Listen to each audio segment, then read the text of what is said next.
Everyone. It's my pleasure to welcome you to Northern Kentucky History Hour. I'm your host for tonight, Heather Cook. Northern Kentucky History Hour is a project of the Behringer-Crawford Museum, Northern Kentucky's History Museum.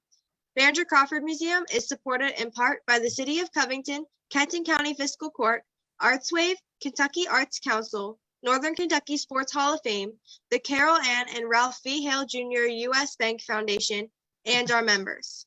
If you're not yet a member, please consider joining for access to discounts and exclusive programming. It will be worth it. The museum's a great place, so you can learn more and join at bcmuseum.org. Before we begin, we can go over a few reminders. Everyone's microphone has been muted, so we can all focus on our presentation tonight.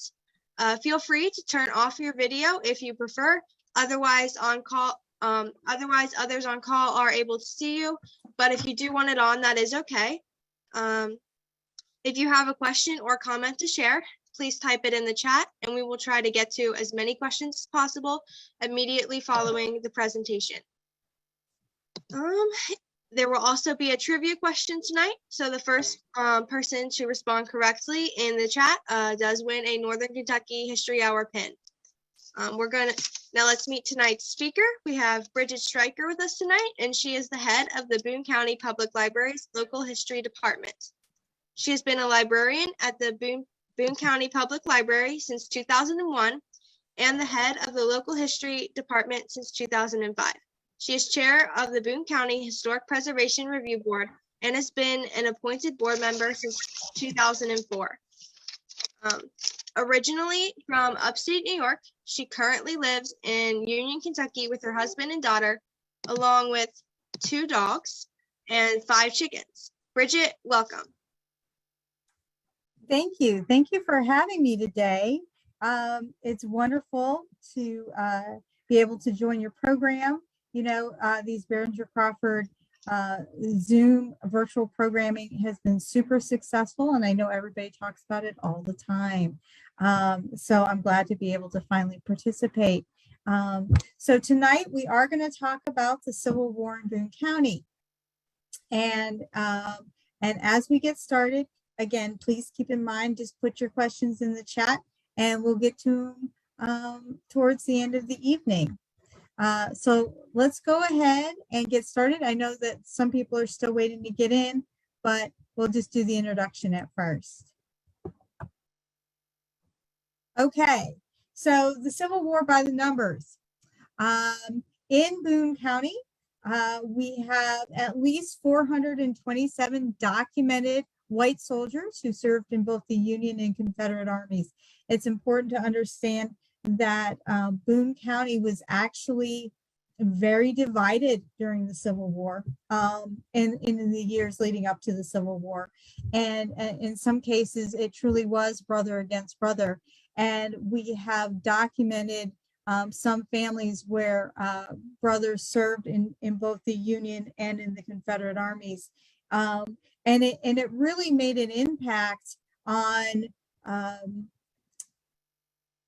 life after the Civil War. Once it was done, there were decades of tension surrounding the Civil War, and the families and the neighbors all had to figure out how to live together and you know, live in this community and work together and stay a part of one community, even though they were divided for so long. Nearly 200 African Americans served in the U.S. colored troops, which were part of the Union Army. And in Kentucky,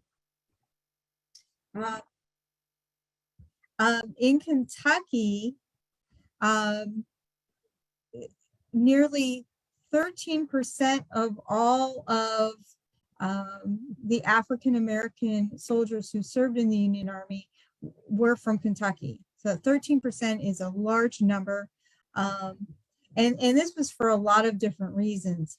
Of course, we had substitutions. So in some cases, in the white families, especially those who were sympathetic to the Southern cause, didn't necessarily want to send their sons and brothers to serve in the Union Army, and they were allowed to substitute, and in some cases, their enslaved African Americans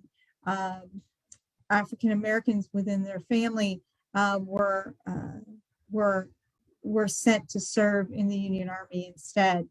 But also there was incentive for African Americans to serve in the U.S. colored troops for the sake of freedom, and of course they were emancipated. It's really interesting with those veterans. We're going to find more African Americans, I know we are, who served. We find a lot of their records in the Freedoms Bank records. We find them in pension records. Interesting enough, several African Americans who served in the Union Army actually did come back to Boone County and lived in Boone County, or at least came and lived their lives out in northern Kentucky. Boone County, although northern Kentucky, it was interesting, wasn't it? I mean, we were really the gateway to Cincinnati, and Cincinnati had a hold no matter what. And the United States government was worried that what would happen if Cincinnati fell. Cincinnati and the Ohio River really were the gateway to the West, and they were a key strategic point in holding the inland of the United States secured. So in that case, northern Kentucky and especially Boone County really kind of had a hold. One of the things that we're going to talk about is the importance of the Lexington, Covington Turnpike and the Louisville Covington Turnpike, which are US 42 and US 25. And the fact that both of those roads merge in Florence, right here in Boone County. And so any conflict that we had between the Confederate armies and the Union armies, really, it was a pivotal point in holding the North and holding Cincinnati, was right along in Florence. So we'll talk about those two skirmishes. We did have one escape of a Confederate general that we'll talk about. And of course, like I said, we had decades of tension. For Boone County, the issues that arose that led up to the Civil War started very early on. We're a slaveholding county and a slaveholding state on the border of the North and the South, with 39 miles of riverfront. There was a lot of activity on the Underground Railroad. There were a lot of enslavers, slaveholders, who were finding that their enslaved were seeking freedom quite often. So there were lots of tensions right on that border. And again, it was neighbor against neighbor. If your enslaved person escaped from your property and you have an abolitionist family living next door to you, who are you going to suspect to have helped those enslaved escape? Well, it's going to be your abolitionist neighbor. So those sort of relationships then continued on during the Civil War, as in who decided to serve for the North and who decided to serve for the South. And then afterwards, all these families, all these soldiers came home, and they had to all coexist in the same community. And that in itself, we're actually still feeling the impact of it. I'm not sure everybody understands that they're still feeling the impact, and some of the decisions that have been made up through the 20th century. Really, in some communities that like and dislike each other, some of it goes back to these earliest days surrounding the Civil War. Okay, so we're going to start with the skirmish at Snow's Pond. And as you can see the marker, the highway roadside marker. And we're talking about the 25th of September, 1862. 1862 is a crucial year for Boone County's participation in the Civil War, as in the war came to us. And Snow's Pond is actually located on Old Lexington Pike, which was, what became US 25. Remember, we talked about US 25 and 42. Those roads, those original roads, were super crucial. And in Walton, it was a strong slaveholding area. And so you had a lot of Confederate sympathizers within that community. In fact, we'll talk about John Hunt Morgan later, but John Hunt Morgan was like a superstar, and a lot of the Boone County boys who decided to serve in the Confederate Army actually served under him in the cavalry. And so, and of course, Colonel Basil Duke, who was John Hunt Morgan's brother-in-law, was also important as part of the 2nd Kentucky Cavalry. So for the boys here, especially down near the Walton, Verona areas, South Fork, that area, Union, this was their home. And so you have a lot of them encamped at what is called Snow's Pond. And it's just north of Walton, just past what's Gaines Tavern. And actually the Gaines family owned a lot of that property around there. And so the Confederate troops were comfortable with camping there. The troops were attacked by Union forces, and both sides suffered losses.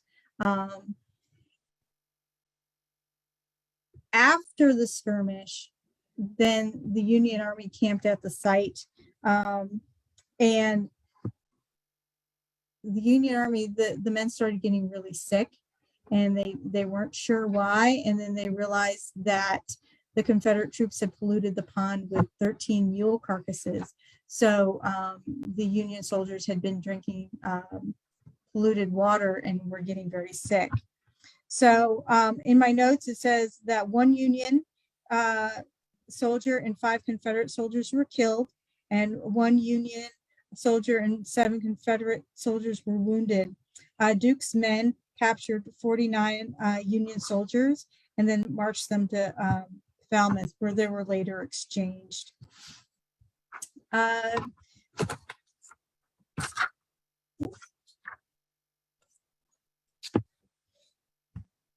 that same time, around that same time, one of the skirmishes happened in my son's orthodontist parking lot. Yeah, I think we're going to get to that one. Here we go. The skirmish in Florence. So during that same time, okay, remember we talked about Florence was a pivotal area during the Civil War because you had 42 and 25, those 2 old turnpikes coming together and pushing up towards Erlanger and Fort Mitchell and Fort Wright, things like that. So a detachment of 101 Confederates soldiers were attacked at Florence by a scouting party of 53 Union cavalrymen, and it was sort of like a running skirmish in the center of Florence. So if you've been to Florence and you've been to the older part of Florence where you have Main Street, And you have Shelby that comes in one side and Girard that goes out the other side. In that center area right there on Main Street is where the skirmish was. At the Confederate soldiers ended up retreating south back to Snow's Pond, while continuing to fire upon the Union men.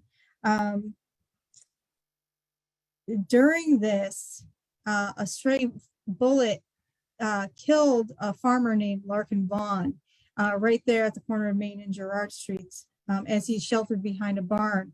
There were a lot of different dispatches about this at the time.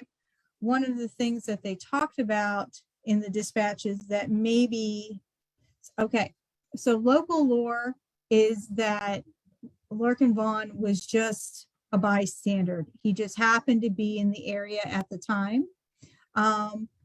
Others, though, in some of the dispatches, they do talk about that the possibility of Larkin Vaughn being a helper for the Confederate Army.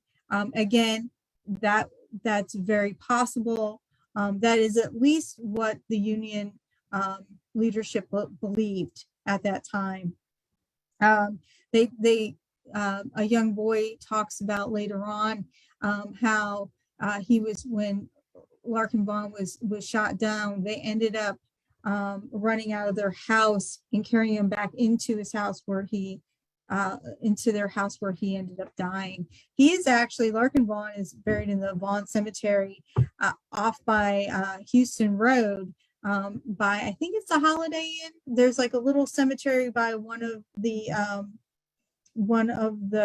hotels out that way on near 18 and Houston. And so he's buried out there. Also in the ensuing skirmish, one Union soldier was killed and one was wounded. 5 Confederate soldiers were killed and 7 wounded. All the wounded were taken to the Florence Christian Church. So really, it became a little mini battleground right there in the center of town, which is something that the fact that we had 2 little skirmishes within 2 weeks of each other here in Boone County showed you how important it was that Cincinnati was protected, and that route of 25 and those routes of 25 and 42 were so important to both sides during the war. John Uri Lloyd did write about it in Stringtown on the Pike, and that is actually a really good read with John Uri Lloyd. He was a child in Florence during this time period. John Uri Lloyd was a writer and a chemist. Everybody, I think, remembers the Lloyd Library down in Cincinnati, but he actually grew up here in Boone County. Both of his parents were educators, and he often wrote about life in Boone County and in Florence. Felix Moses is another book that talks about a colorful character in Boone County's history. So in both of these cases, so you're talking in September 1862, you have 2 armies occupying this little county at the same time. There's a lot of conflict. Some of it out in the open with skirmishes, some of it kind of a little bit more behind the scenes. This is what I want to talk about next, and it's the Rouse Mill explosion. And I came across this in a newspaper article, and it was very interesting. It was in a northern paper. You will see on this map, this 1883 Atlas of Boone, Kenton, and Campbell counties. You're looking at the Florence precinct. What is called Florence Crossroads is actually Limaberg. And in the other corner, towards the end, you'll see Florence. That main road, you'll see Milton Beeman, John T. Craven, things like that. That road there near that orange circle, that is Route 18. Okay, that's the original Florence Burlington Turnpike. What we were finding is, so we found that this incident that was talked about, and I was very curious to see how it could happen, because it looks like it's pretty far off of away from Snow's Pond and away from that 2542 kind of pivot point in Florence. So we had the Confederate soldiers encamped at Snow's Pond, okay? The Rouses were grinding corn. So George Rouse and his father were grinding corn for the Confederate troops. What we think they were doing was they were actually not following 42 and 25 to get anywhere, because, I mean, the troops were occupying that entire way. There were complaints in a journal from a woman who was living in Union at the time, that she was complaining that Abe's men were soiling her church by occupying. So they were staying in the old Sardis church down in Union, which is right off of what was Old 42.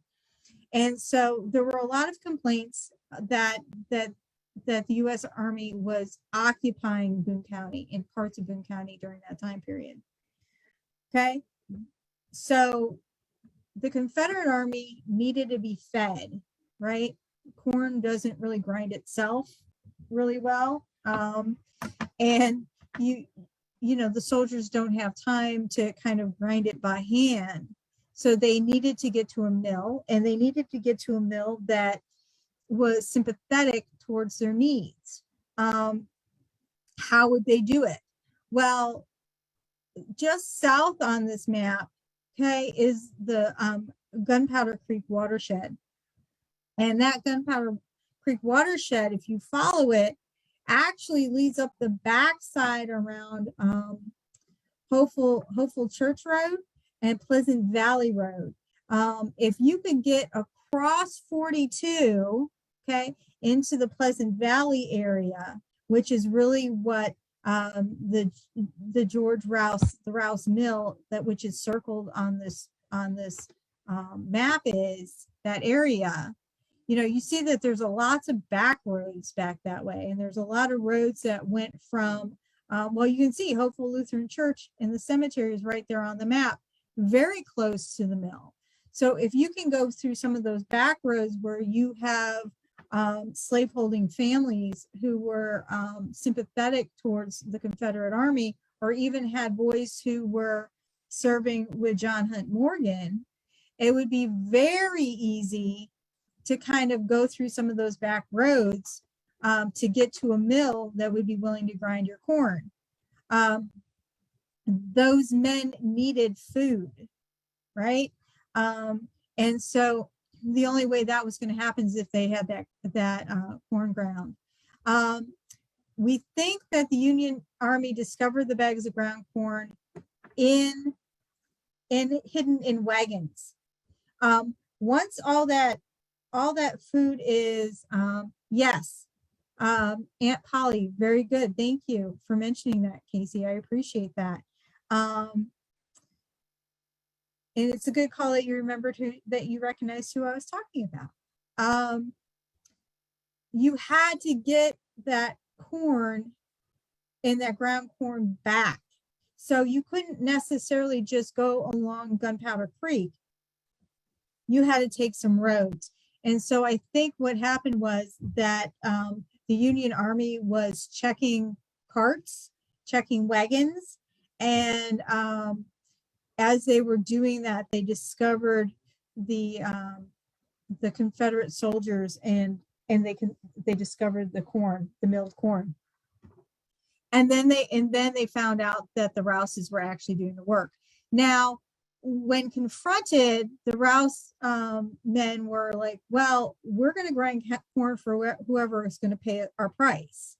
You know, it doesn't matter if it's for the Union troop or the Confederate troop. Whoever it is, if we have a job, we're going to do it." Well, in retaliation, the Union soldiers set dynamite to the mill and blew it up. And apparently, and you can kind of see it on aerial photographs. I haven't been able to get out there, but you can kind of see it on aerial photographs. You can see big chunks of carved stone kind of strewn all along that part of Gunpowder Creek. And so they absolutely blew it up. It was exploded. And then they came to question the family and search the house. They confiscated 2 guns, which is really kind of interesting because guns were not exceptional back then. Everybody had to have guns for personal protection and hunting and all that, but they confiscated 2 guns.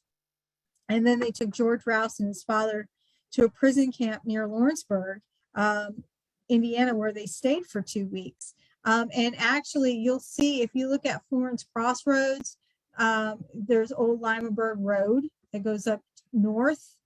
And Old Limeberg Road, apparently there was someone who was sympathetic to the Union Army, and they were held there for a little bit, a few hours, and then taken directly north into Lawrenceburg, where they were held. An influential and unnamed friend advocated for their release. That was one of the interesting things about life in Boone County back then, is you didn't necessarily want to do things out in the open because you were afraid of retaliation from your neighbors and family and things like that. And it worked both ways. So basically someone who the United States Union Army trusted, Union government trusted, advocated for their release. So I don't know if it was another family member. I don't know if it was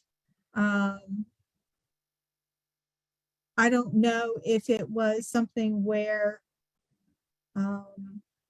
what was I going to say? I don't know if it was something like it was an influential judge or politician within the community that kind of vouched for them. The Rouse family was very well known. It was an older Germana family. And so, I mean, as an old family, they would have probably had some protection from any sort of pushback from the Union Army and things like that. Now, so they were able to take an oath of allegiance to the United States, and then they were allowed to go home. This happened quite often, actually. You would see that Confederate soldiers would be captured, and if they were prisoners of war, they would then be asked to take an oath of allegiance and then released. Sometimes you will find Boone counties, and it's probably a lot of people in Kentucky, soldiers who served where they had a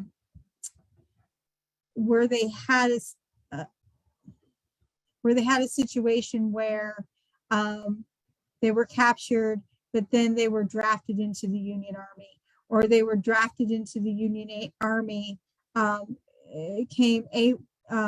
AWOL and then served in the Confederate Army. So you'll see that there are records they have both Union records in which they came up AWOL or they deserted, and then you'll see their Confederate records as well. So that was very common. So sometimes if you're looking through records and you see one person's name and you're like, well, that doesn't make sense. It must be 2 different people. In some cases, it's not 2 different people. They have both a Union and a Confederate record. To the mill location. Isn't that the location at the edge of the golf course? Yes, it's very close. That's exactly where that is. Close to Reminiscent Farm. It is attached to a golf course now. So that's exactly where all that is. That was all farmland at one point. So hi, Bob. It's good to see you. So that's what we had going on. And speaking a little bit on the drafts, Boone County in December 1860 went ahead and wrote a proclamation. There was quite a few men who came together at the courthouse in Burlington, and they drafted a proclamation stating that they were had always been loyal to the Union, and they would stay loyal to the Union, and they would not enter the Confederacy. That is important because Boone County was settled by Revolutionary War veterans. A lot of them, quite a few, like well over 100.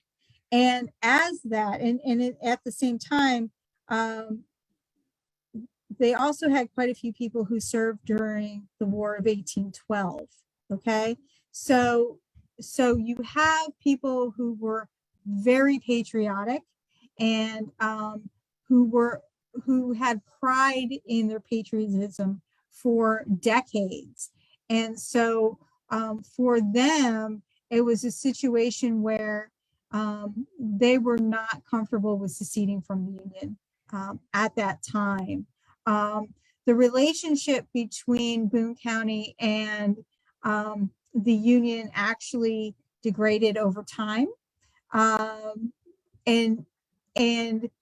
you can see as we move forward, the more hostilities the Union Army showed towards Boone County citizens, the more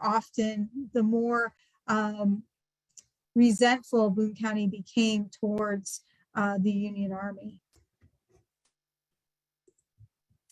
So John Hunt Morgan's escape. He made his bye, Sage. I hope to see you again. John Hunt Morgan, he was a superstar in Boone County. A lot of young men purposely joined the Confederacy to serve under John Hunt Morgan. And in the summer of 1863, there you go. We're going to talk about that, Andrea. In 1863, Morgan's cavalry set on a campaign became Morgan's Raid. So from July 2nd to July 26, 1863, Morgan crossed the Ohio River from Kentucky into Indiana against orders. It was something where he tended to go his own way. Morgan was a little bit of a rebel's rebel, and he decided he wanted to make an impact into Indiana and into Ohio. And actually, I've spent a little bit of time in Indiana, and they do not consider him a hero in Indiana. I mean, he and his men pillaged, they burned. It was truly a raid that went from about Corydon all the way over to Buffington Island in Ohio. He caused a lot of trouble. I believe he went through Butler County, Ohio, but mostly along the river, and just terrorized people. He was pursued by cavalry and militia, and he was captured on July 26th after most of his command had been taken prisoner. Now, let's talk about this. What did I just say? I just said that quite a few Boone County boys joined the cavalry, right, under John Hunt Morgan, specifically to serve under John Hunt Morgan. Okay, most of his command had been taken prisoner. Most of his men had been taken prisoner. Okay, by the time he was finally arrested. That means all those Boone County boys who hadn't been killed are now prisoners of war. So how do you think that makes people in Boone County feel? Right? They're loyal to this rock star, but also their boys were loyal to this man. And so their boys followed him anywhere and everywhere. And now they were all prisoners of war, and they were prisoners of war to the Union Army. And so at that point, you start seeing a shift, a real strong shift in loyalty from the Union to the Confederacy at that point. So the Union cavalry captured 700 men at the Battle of Buffington Island near Pomeroy, Ohio, and they were transported by steamboat to Cincinnati and then into prison camps. The remainder of John Hunt Morgan's men were captured near New Lisbon, Ohio. Morgan and 67 of his officers were then incarcerated at the state penitentiary in Columbus. So they were incarcerated separately from the rest of his men. So you'll see on there, you'll see, how did he escape? He actually, what they said was that John Hunt Morgan and his men tunneled for several weeks using improvised tools. So they made a tunnel. They eventually escaped on or about November 27th, 1863. Morgan and one other man, Thomas Hines, took the night train to Cincinnati and then hired a boy with a skiff to take them to the first stop on the Southern Underground Railroad, right? The reverse way of going. The house of Helen Ludlow in Ludlow, Kentucky. She gave them breakfast and supplied them with horses and $60 worth of gold, apparently. So he was well on his way. Now, keep in mind, as you do this, okay, they cut across northern Kentucky and into northern Boone County, okay? And remember, John Hunt Morgan was a hero in Boone County, and the families in Boone County were loyal to him because their sons served with him. He followed Zigzag Road down Gunpowder Creek to Pleasant Valley. Remember, we just talked about Pleasant Valley, and we talked about how important a Pleasant Valley was to grinding corn and things like that, and for the Confederate Army. He was led through Gunpowder Creek, south on 42 to the home of Daniel Pyatt. And of course, that house is still standing. And they went down to Clarkson Lane, to Hathaway Road, to the home of Henry Corbin on Big Bone Road. And we know about this because there's letters from Henry Corbin's son stating that he, like an affidavit stating that his family helped John Hunt Morgan. The news of Morgan's trip spread, and the next day, many members of Big Bone Baptist Church came to Corbin's house with fresh horses. So they were given fresh horses and clothes and food and provisions. They then went down to Bender Road, which is now closed, to Big Bone Baptist Church. They crossed into Mudlick Creek and then followed Big Bone Creek to Big South Fork, where they made their final stop in Boone County at the Richardson's house. We know this again through Corbin letters and other information that we have. It was, oh, thank you for saying that. Yes, we did do a John Hunt Morgan tour. And again, hopefully we'll be able to do tours again once we can finish opening up and everybody can sit on a bus together. But I mean, it was a fantastic sort of journey for this man. You know, it took less than 2 days, but he knew that Boone County was a safe place to go. And so if he could just get past Cincinnati and into Boone County, he was essentially free and clear to head on down south. we're going to be running out of time in a few minutes, but because we also want to get to questions. But I want to talk to you a little bit about some of the rebellion or arrests that there were. Because remember, I told you, as time went on in Boone County, the relationship between Boone Countyans and the Union, the United States, degraded. In September 1862, remember, September 1862 is when you have Snow's Pond, the Florence skirmish, and the Rouse mill was blown up.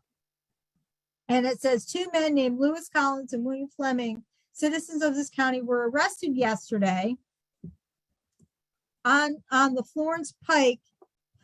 They were charged, we believe, with giving aid and comfort to the enemy. They were sent to Cincinnati, and most likely they ended up in Lawrenceburg.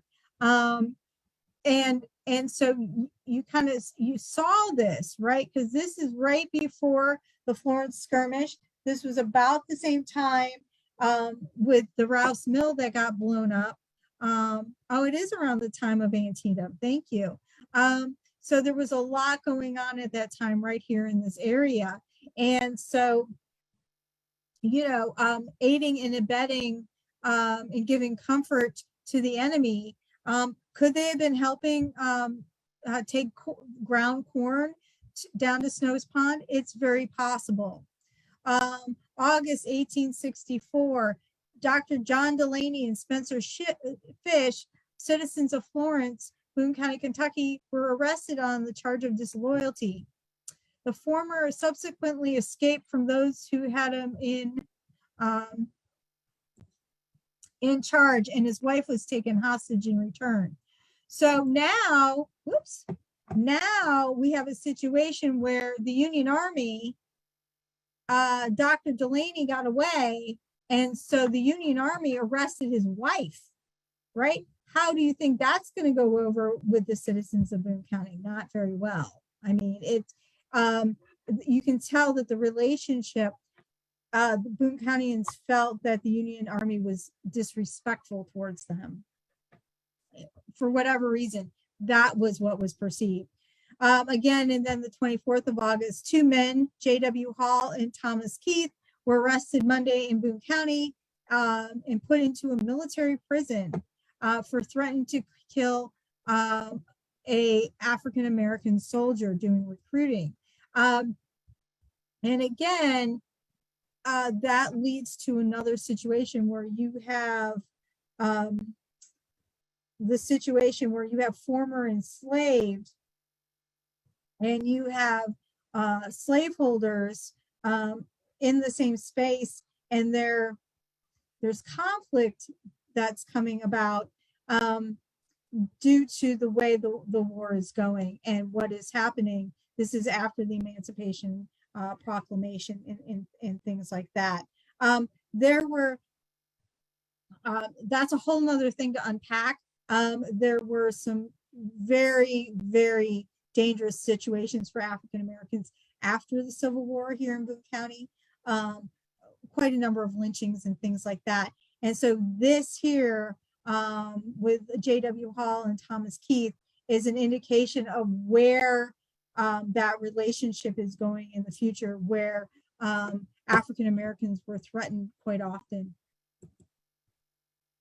Okay, this is the last slide I have for now. We're going to go over real quick so I can get to everybody's questions. The Silas Merchant murder. So you see on the right, you see Ephraim Weaver, and on the right, Ephraim Weaver, on the left, Silas Merchant. Silas Merchant was a member of the Home Guard and was charged with procuring supplies and horses for the Union Army. From what I understand, he was very diligent in his duties. The Home Guard tended to target Southern sympathizing families to get the supplies and the horses and things like that. So Silas Merchant went to Weaver's home near Union, and there's a various accounts from what I understand and what I've been able to find. Ephraim Weaver wasn't home, but his elderly mother was home, and so was his 17-year-old son. Silas Merchant came to the property and tried to take Mother Weaver's horse. She needed that horse because she had been crippled, and so she needed it to travel and to get around. The young boy, 17-year-old boy, tried to stop Silas Merchant, and Silas Merchant beat the boy nearly to death. I mean, it was brutal. And so at that point, Merchant got away with the horse, but then, so this was like January 1865. And at that time, okay, Weaver didn't do anything about it. He couldn't do anything about it. The war eventually ended, and in, I believe, April 1866,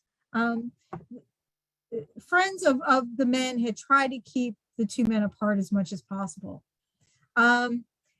In Burlington, there were horse sales. There were court days, but then also there were horse sales along what is Jefferson Street on the side of the courthouse.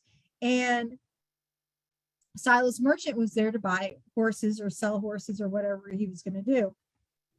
And Weaver came up on this knowing that Merchant was there. And he asked, apparently Weaver asked somebody, he said, is that Merchant right there? And somebody said, yes, that is. And Weaver pulled out his revolver. The sheriff, the Boone County sheriff, was standing right next to him, and he shot Silas Merchant in the back, killing him instantly. The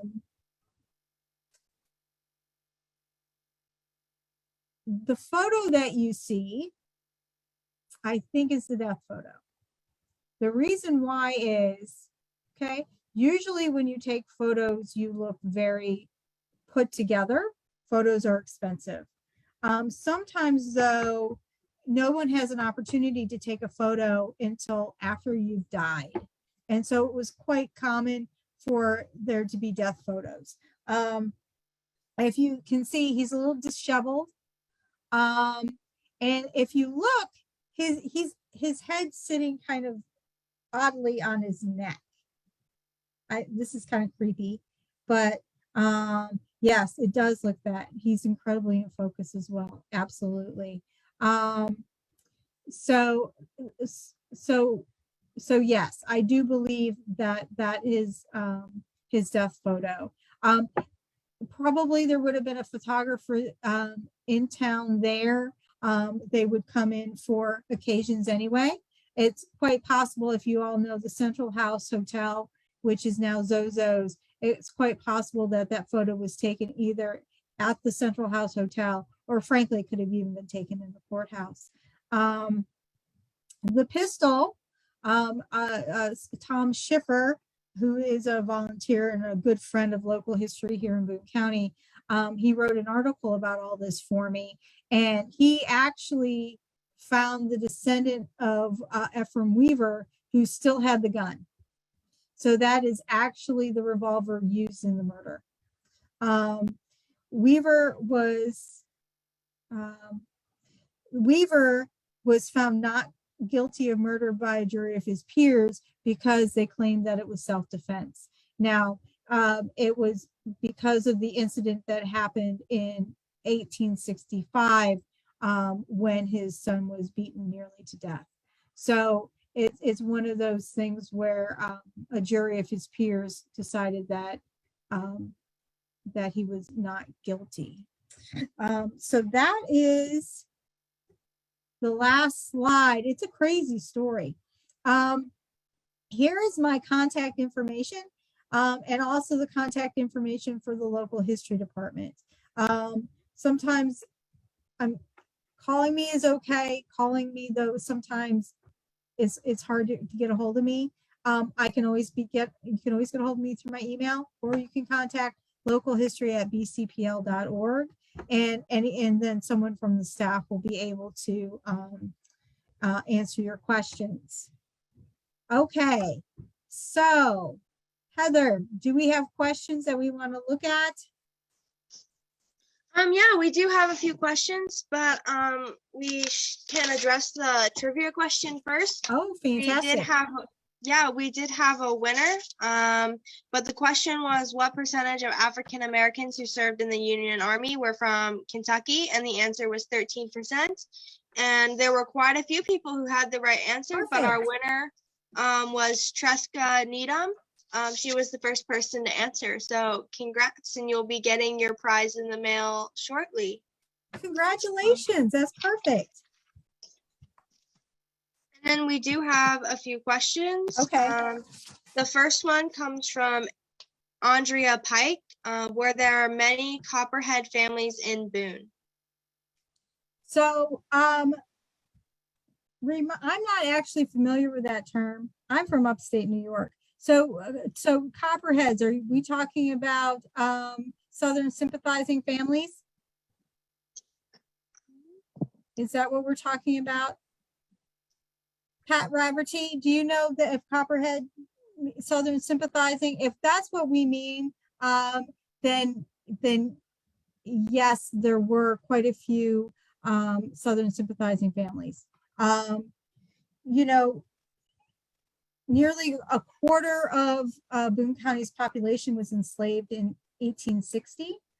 And so I would say more than half of the people that we have documented. Jack Rouse did a great job documenting the Civil War in Boone County.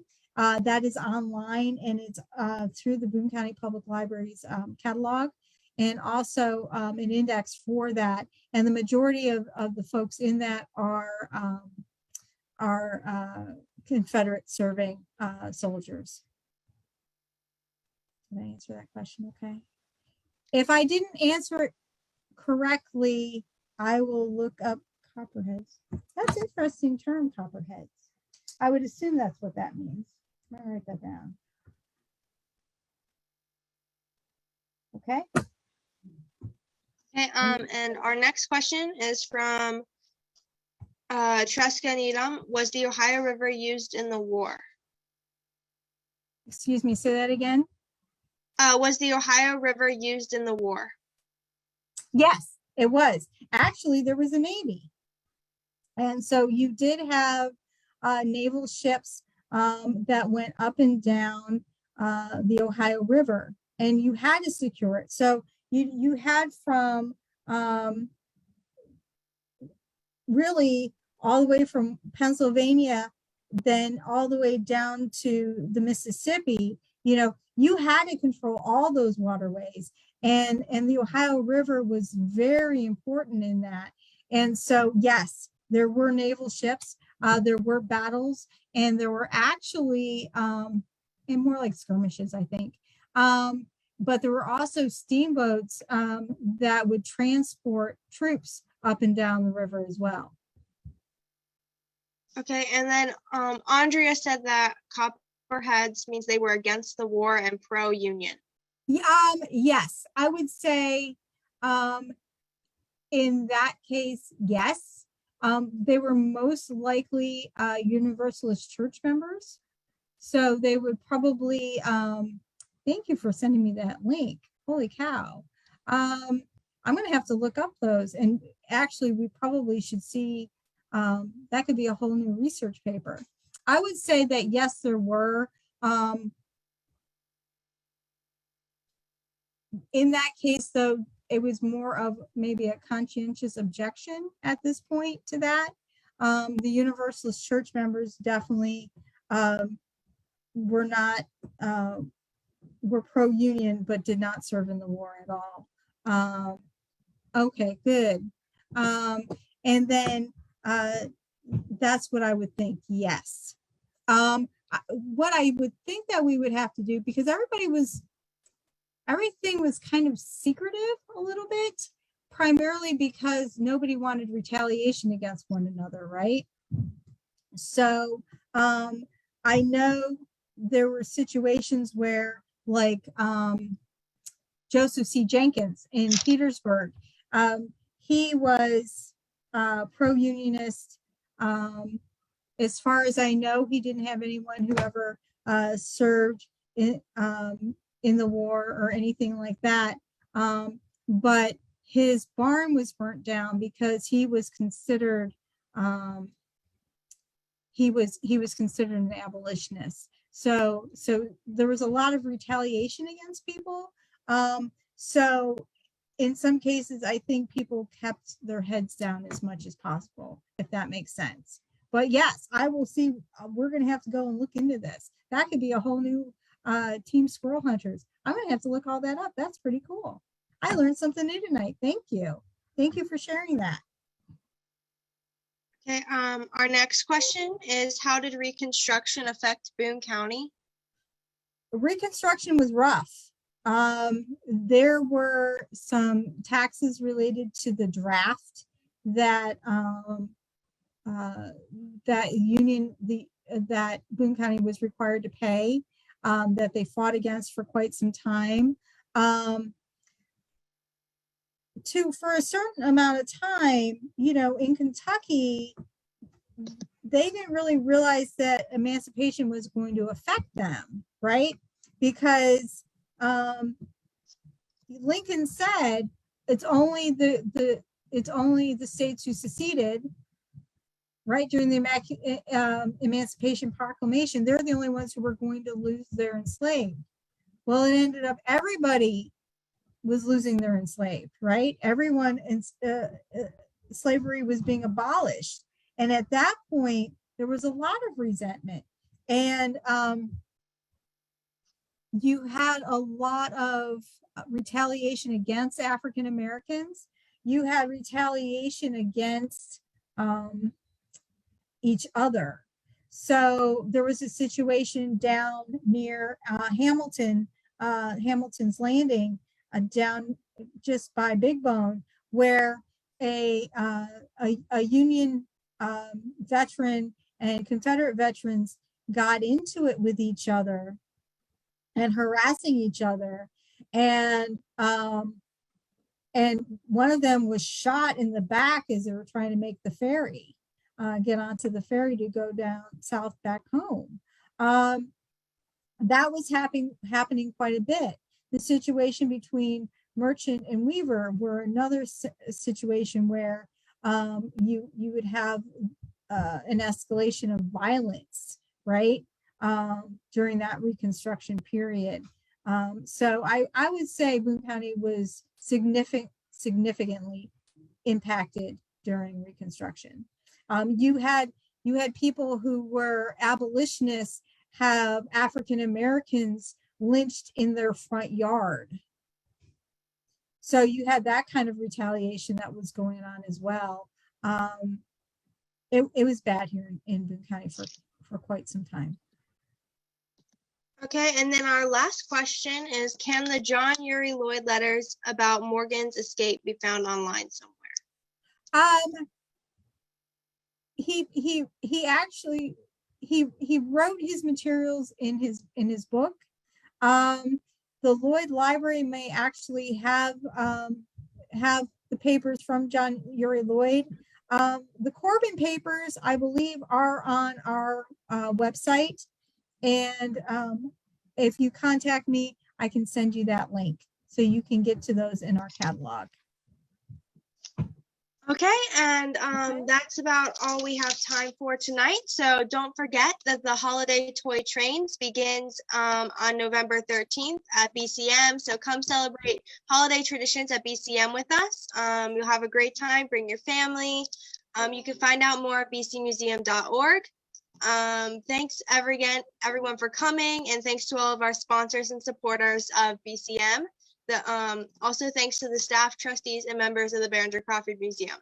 For more Northern Kentucky history through the week, you can check out our Facebook page and our YouTube channel, where you can find the latest installment of our Curator's Chats with our Curator of Collections, Jason French. Please like and subscribe. This is a reminder that there will not be Northern Kentucky History Hour next week as we continue our bi-weekly schedule, but we will return on November 17th with Robin Bennett on Remembering a Patriot, Private John Swindle. Until then, take care, everyone, and good night.